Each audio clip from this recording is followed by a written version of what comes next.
शिव पुराण के श्रवण से देवराज को शिवलोक की प्राप्ति तथा चंचला का पाप से भय एवं संसार में वैराग्य। श्री सोनम जी कहते हैं, महाभाग सुत जी, आप धन्य परमार्थ तत्व के ज्ञाता है। आपने कृपा करके हम लोगों को यह बड़ी अद्भुत एवं दिव्य कथा सुनाई है। भूतल पर इस कथा के समान कल्याण का सर्वश्रेष्ठ साधन दूसरा कोई नहीं। यह बात हमने आज आपकी कृपा से निश्चयपूर्वक समझ ली है। सूत जी, कलयुग में इस कथा के द्वारा कौन कौन से पापी शुद्ध होते हैं, उन्हें कृपा पूर्वक बताइए और इस जगत को कृतार्थ कीजिए। सूत जी बोले, मुने, जो मनुष्य पापी, दुराचारी, खल तथा काम क्रोध आदि में निरंतर डूबे रहने वाले हैं, वे भी इस पुराण के श्रवण पठन से अवश्य ही शुद्ध हो जाते हैं। इस विषय में जानकार मुनि इस प्राचीन इतिहास का उदाहरण दिया करते हैं, जिसके श्रवण मात्र के पापों का पूर्णतया नाश हो जाता है।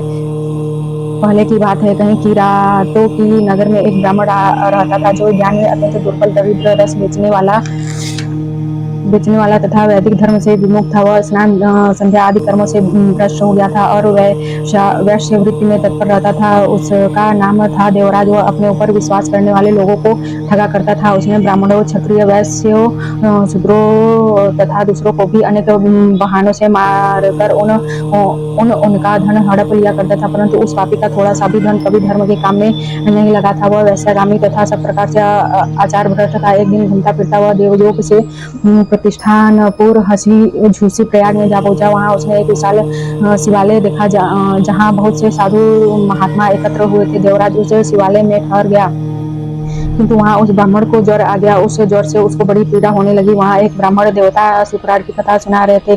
घर में बड़ा हुआ देवराज ब्राह्मण के मुखारविंद से निकली हुई उस शिव कथा को निरंतर सुनता रहा।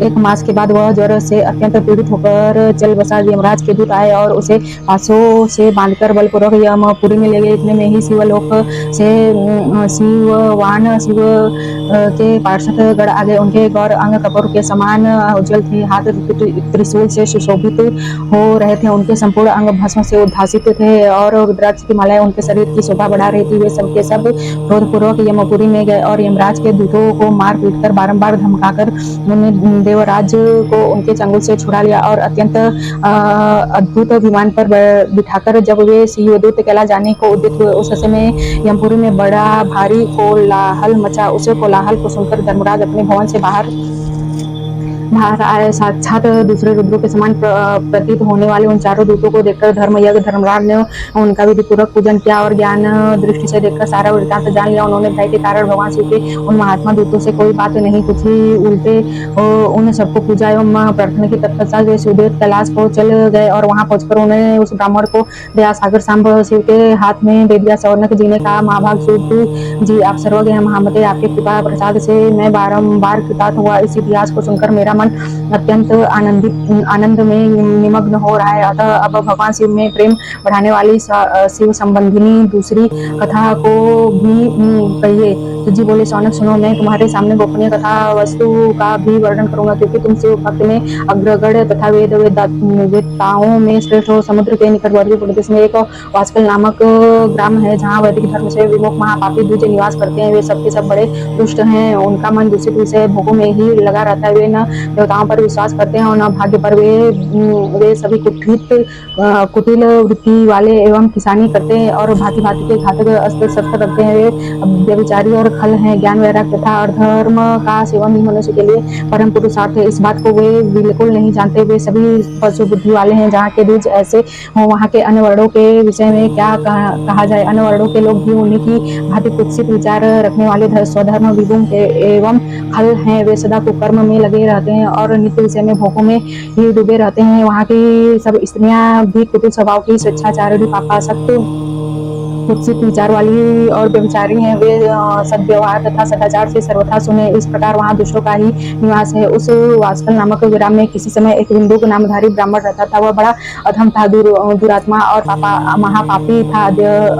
यद्यपि उसकी स्त्री बड़ी सुंदरी थी, तो भी वह कुमार्ग पर ही चलता था। उसकी पत्नी का नाम चंचुला था। वह सदा उत्तम धर्म के पालन में लगी रहती थी, तो भी उसे छोड़कर वह दुष्ट ब्राह्मण वैश्यगामी हो गया था। इस तरह को कर्म में लगे हुए उस बिंदु के बहुत वर्ष व्यतीत हो गए। उसकी स्त्री चंचला काम से पीड़ित होने पर भी स्वधर्म नाश के भय से क्लेश सहकर भी दीर्घ काल तक धर्म से भ्रष्ट नहीं हुई, परंतु दुराचारी पति के आचरण से प्रभावित हो आगे चलकर वह स्त्री भी दुराचारिणी हो गई। इस तरह दुराचार में डूबे हुए उन मूढ़ चित्त वाले पति पत्नी का बहुत सा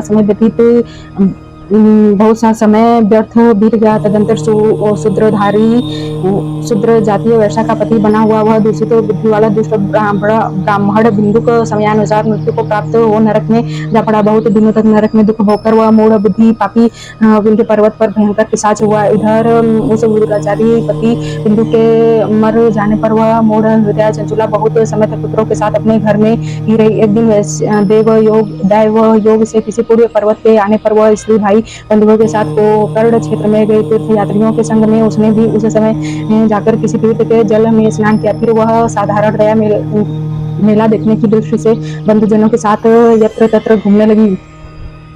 घूमते घामते किसी देव मंदिर में गई और वहां उसने एक देव के ब्राह्मण के मुख से भगवान शिव की परम पवित्र एवं मंगलकारिणी उत्तम पौराणिक कथा सुनी। कथावाचक ब्राह्मण कह रहे थे कि जो स्त्रियां पुरुषों के साथ व्यभिचार करती हैं वे मरने के बाद जब यमलोक में जाते हैं तब यमराज के दूत उनकी योनि में तपे हुए लोहे का परिघ डालते हैं। पौराणिक ब्राह्मण के मुख से यह वैराग्य बढ़ाने वाली कथा सुनकर चंचला भय से व्याकुल हो वहां कांपने लगी। जब कथा समाप्त हुई और सुनने वाले सब लोग वहां से चले गए तब वह भयभीत नारी एकांत में शिव पुराण की कथा बाजने वाले उस ब्राह्मण देवता से बोली। चंचला ने कहा, ब्राह्मण मैं अपने धर्म को नहीं जानती थी, इसलिए मेरे द्वारा बड़ा दुराचार हुआ। स्वामी मेरे ऊपर अनुपम कृपा कीजिए, आप मेरे उद्धार कीजिए। आज आपके वैराग्य रस से ओतप्रोत इस प्रवचन को सुनकर मुझे बड़ा भय लग रहा है। मैं कांप उठी हूँ और मुझे इस संसार से वैराग्य हो गया है। मुझे उस मूढ़ चित्त वाली पापनी को धिक्कार है। मैं सर्वथा निंदा के योग्य हूँ, कुत्सित विषयों में फंसी हुई हूँ और अपने धर्म से विमुख हो गई हूँ। हाय, न जाने किस किस घोर कष्टदायक दुर्गति में मुझे पड़ना पड़ेगा और वहाँ कौन बुद्धिमान पुरुष कुमार्ग में मन लगाने वाली मुझ पापिनी का सदा साथ देगा। मृत्यु काल में उन भयंकर यमदूतों को मैं कैसे देखूंगी जब वे बलपूर्वक मेरे गले में फंदे डालकर मुझे बांधेंगे, तब मैं कैसे धीरज धारण कर सकूंगी। नरक में जब मेरे शरीर के टुकड़े टुकड़े किए जाएंगे उस समय विशेष दुख देने वाली उस महा यातना को मैं वहाँ कैसे सहूंगी। हाय, मैं मारी गई, मैं जल गई, मेरा हृदय विदीर्ण हो गया और मैं सब प्रकार से नष्ट हो गई, क्योंकि मैं हर तरह से पाप में ही डूबी रही हूँ। ब्राह्मण आप ही मेरे गुरु, आप ही माता और आप ही पिता हैं। आपकी शरण में आई हुई मुझे दिन अबला का आप ही उद्धार कीजिए। शिव जी कहते हैं, सौनक इस प्रकार खेद और वैराग्य से युक्त हुई चंचला ब्राह्मण देवता के दोनों चरणों में गिर पड़ी। तब उन बुद्धिमान ब्राह्मण ने कृपा पूर्वक उसे उठाया और इस प्रकार कहा।